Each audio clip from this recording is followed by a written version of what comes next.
This is the Day of Atonement presentation.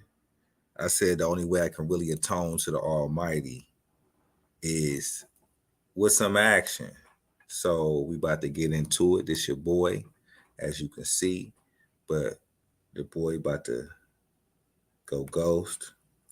And we just gonna get this shit popping on a Day of Atonement.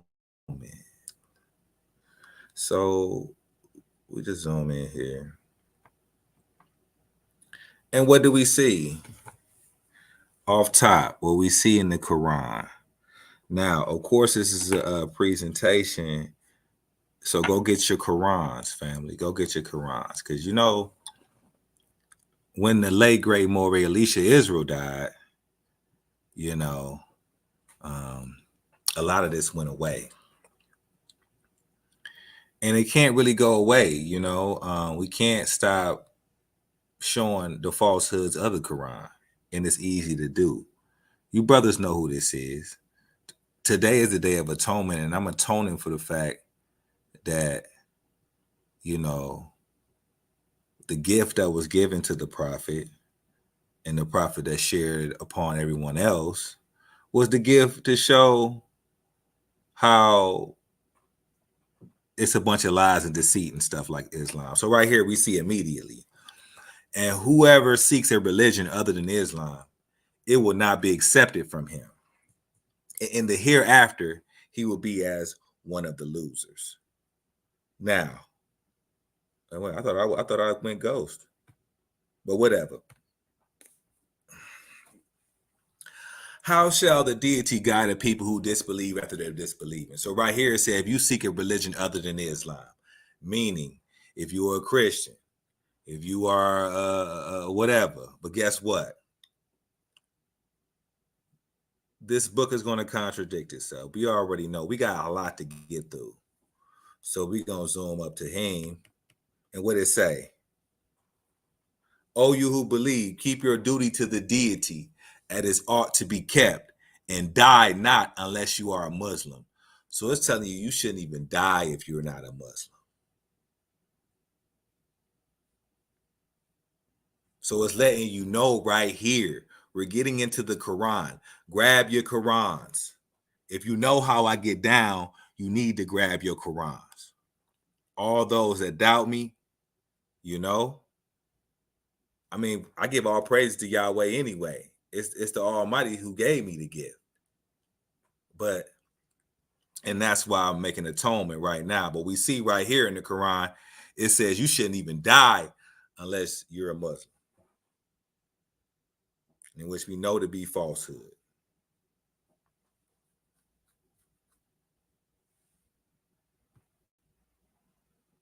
Let's read.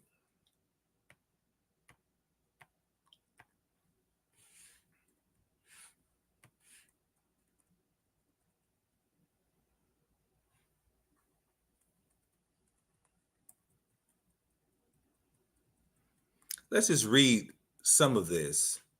And that which befell you on the day when the two armies met was by the deity's permission, that he might know the believers, and that he might know the hypocrites. And it was said to them, come fight in the deity's way, or defend yourselves. They said, if we knew fighting, we would have followed you. They were on that day nearer to disbelief than to believe. They that say with their mouth what is not in their hearts, and the deity best knows what they conceal. For those who said of their brethren, whilst they themselves held back, had they obeyed us, they would have not been killed. Say, avert death from yourselves, if you are truthful. And think not of those who are killed in the deity's way as dead. Nay, they are alive, being provided sustenance from their Lord. Rejoice in that the deity has given them out of his grace, and they rejoice for the sake of those who've been left behind them. Have not yet joined them, that they have no fear, nor shall they grieve. So right here we're seeing, if you fight in the way of the deity, the deity will take care of you. If you die in the way of the deity, he will take care of you. Stay watching, stay listening. But right here, I'm building up to show the incentive to kill yourself in Islam for the deity. For you can kill yourself and the deity will give you rewards. But I'm going to show you all the different scriptures. This right here is 3 and 169.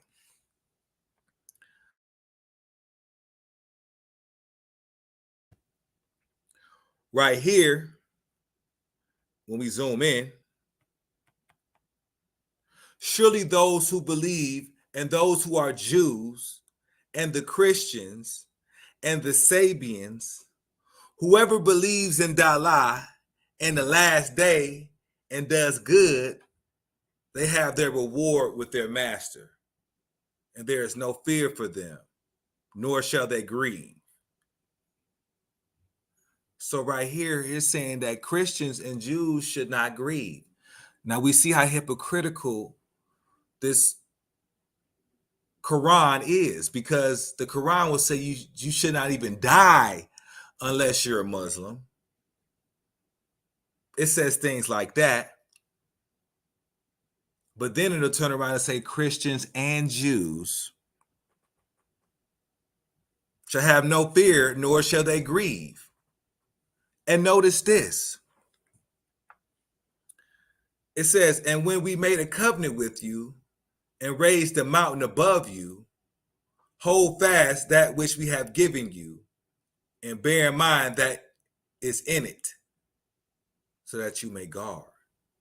So notice when it says we made a covenant, the we is the deity, A-L-L-A-H. The Quran refers to their God as plural all the time. But I'll show you the difference in a little bit. And you'll notice what the difference is in the Quran and the Bible. But let's continue.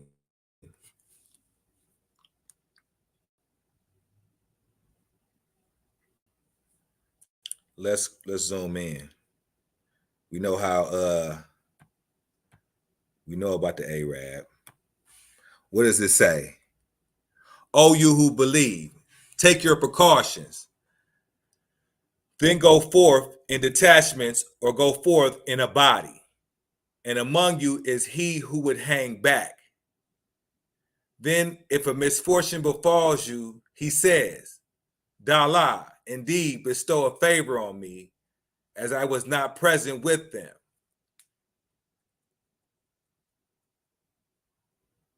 And if bounty from the deity comes to you, he will cry as if there were no friendship between you and him.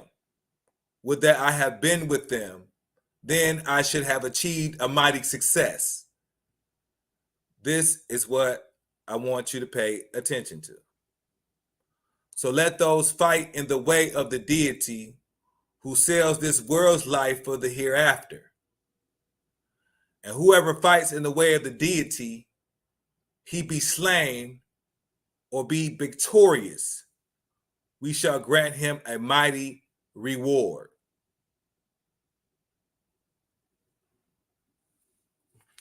So right here is giving the incentive to a Muslim to fight and die for their God. Because whether they win or they lose, they will get a reward. But let's continue.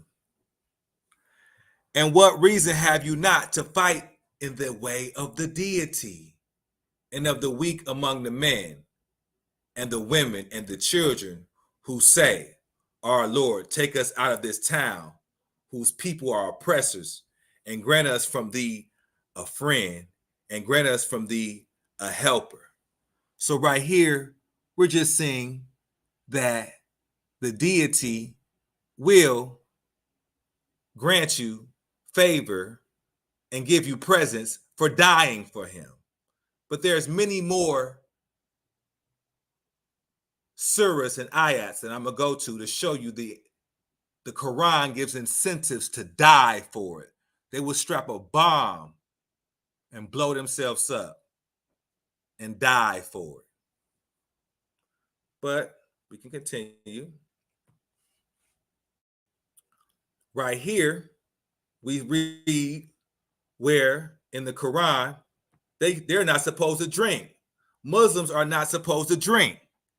But we know the Muslims that go to our communities and drink and sell alcohol to us. But they commit all types of debaucheries. But let's read here in chapter 5, verse 90, where it says, "O you who believe, intoxicants and games of chance and sacrificing the stones set up and dividing by arrows are only uncleanliness, the devil's work. So shun it that you may succeed." So right here, this is the devil's work. It's the devil's work to drink. Now I want you to keep that in mind because we're going to read later. And like I said, there's no rhyme and reason too much to me going through the Quran. I ask that you all pay attention and get what you can from it, because I'll be going over a lot inside of the Quran. And once you check it out, you'll see how unintimidating and how weak this book really is. But right here, we're seeing that just drinking alone is the devil's work. We see that. Intoxicants. So it's not just talking about drinking. It may even be talking about smoking. By definition, what is an intoxicant? But let's continue. So right here, let's go close. And let's learn about Islam. Those who reject our messages and turn away from the holy, the doors of heaven will not be open for them, nor will they enter the garden until the camel pass through the eye of the needle, and thus do we reward the guilty. So, let's continue. And they shall have a bed of hell, and over them coverings of it, and thus do we requite the evildoers. I like this one. One thing I want you to pay attention to is that in the Quran, it gives them not just heaven to go to, but the Muslims want to go to gardens. They've been in the desert their whole life. Desert Arabs. But the Quran promised them plentiful gardens with water springing out. Imagine a desert Arab, but his heaven is gardens. And we will read that in many different ones here. But it says the doors of heaven will not be open, nor will they enter the garden. So it's two different places that are good and that are desired at death to a Muslim. Two different places that are desired at death to a Muslim. But we can continue.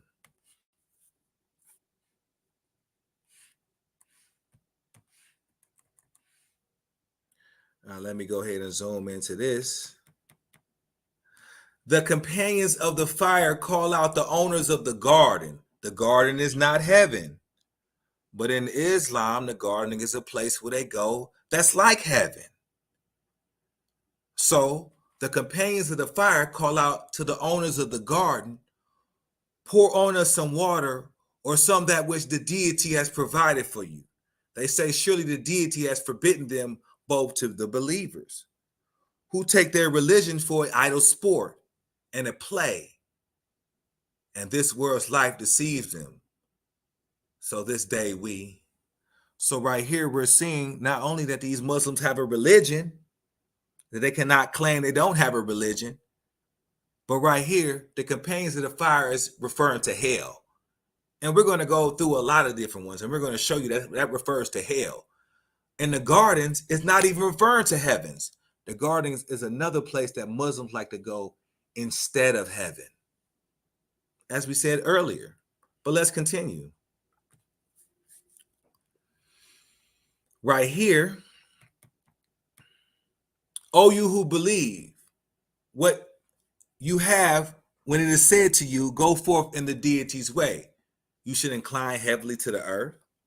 Are you contented with this world's life instead of the hereafter? The provisions of this world's life is but little as compared to the hereafter. This right here is another verse giving them the right to commit suicide in the name of, well, we're not supposed to say that word, I guess, on this one. But when you strap a bomb to yourself as a Muslim and blow up places, it said, if you do not go forth, he will chastise you with painful chastisement and bring in your place a people other than you, and you can do him no harm. And the deity's possessor and power over all things. This is what I'm saying, that you better fight for the deity. I'm going to show you many times where it says you better go forth, meaning go fight in Allah's way. And if you do, you're going to have rewards. You're going to have women. I'm going to show you all this. But you go to fight for them. Whether you win or lose, you'll get rewards in the hereafter. Let's continue. So right here, he is not promising you gardens. Wait, he is promising you gardens. The deity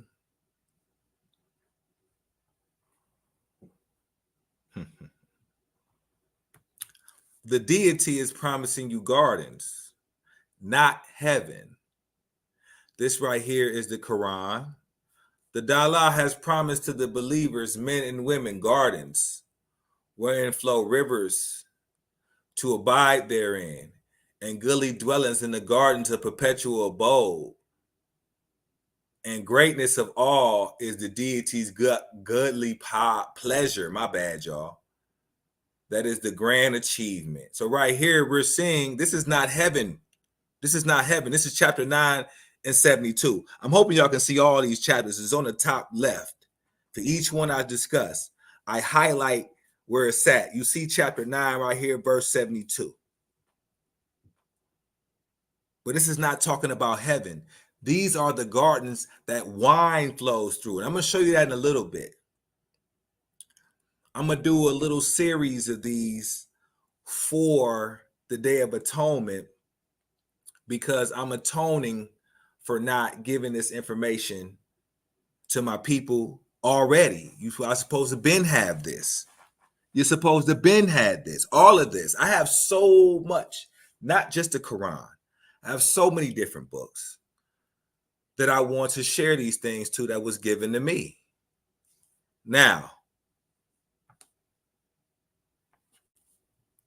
let's continue.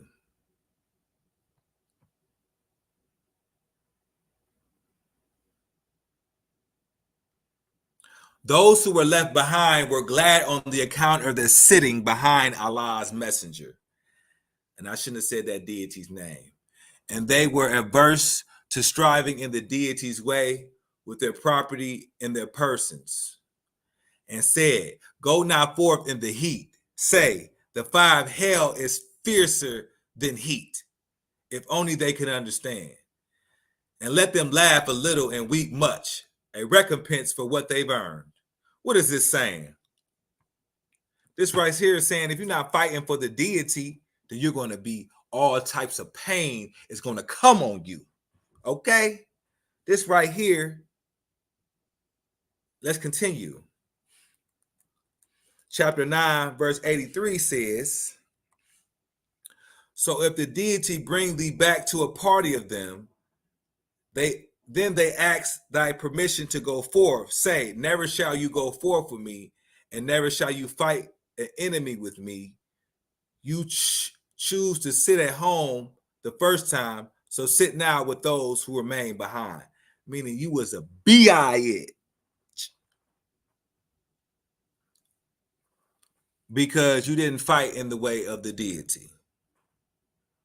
So if you want to stay home when we fighting, woo, this book right here is They said hell is hot. Hell is hot for those who don't want to fight for the deity. So this is the Quran right here. This is a little understanding of the Quran. All right. Of course, all your brothers and sisters should have your own Quran. You're surrounded by Islam. You're surrounded by Christianity. This right here is the other side of the coin. A lot of people don't really dabble in Islam as much as they do the New Testament, which is right nigh unto them. So I'm going into the Quran a little bit, and let's continue.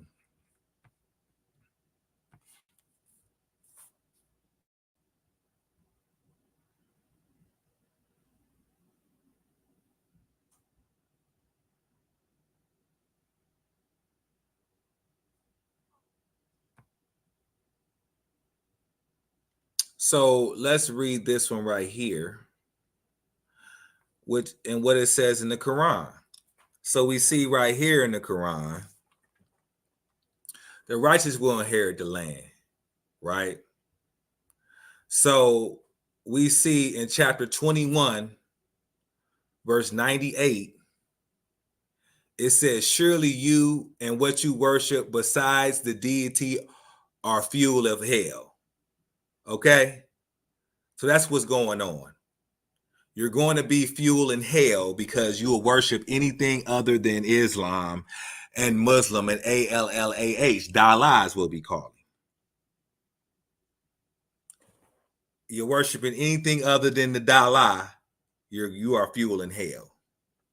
And to hell will you go. All right.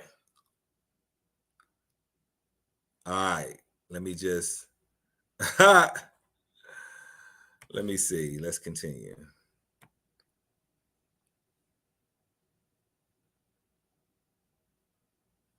So this right here is just another scripture showing them gardens that the Dalai gonna send you to. Surely Dalai causes those who believe and do good deeds to enter the gardens wherein flows river. Dalai indeed does what he pleases. Okay, so you're not going to heaven, you're going to a garden.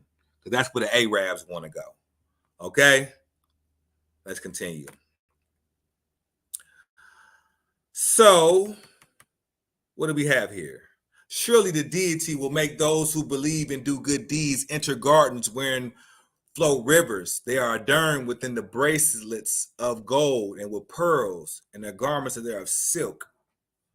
So right here, we see that it's not heavens, even though the heavens are different than the garden, as we showed earlier. And hopefully you're writing these down. If you're not, you're not. I'm just saying, hopefully, if you have a Quran, you're opening it up to these pages and highlighting it.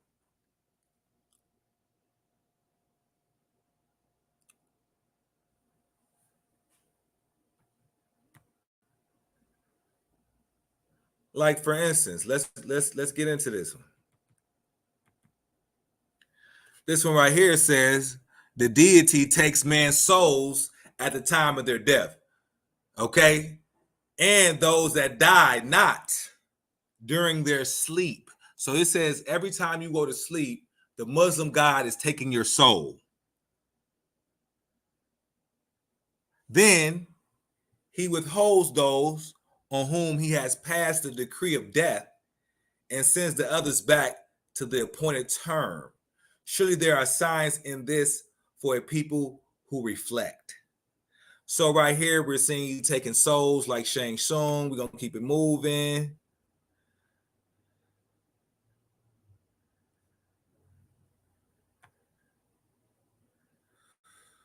And I'm about to end this one off with this one.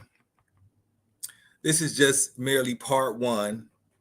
I have a couple more things to go through when it comes to the Quran. This right here was because my real atonement was not letting people or giving people what my gift was, whether you believe it's a gift or not, of going in these books and showing the BS in them. So, of course, if you go to the beginning of my presentation, the first thing is the first several surahs and ayats, which is like scriptures and their things, was saying that if you were not Islam or if you're not practicing Muslim, you're going to hell. You're going to be fire in hell. But we're going to end this segment off because I'm going to get back on in several minutes to do it again.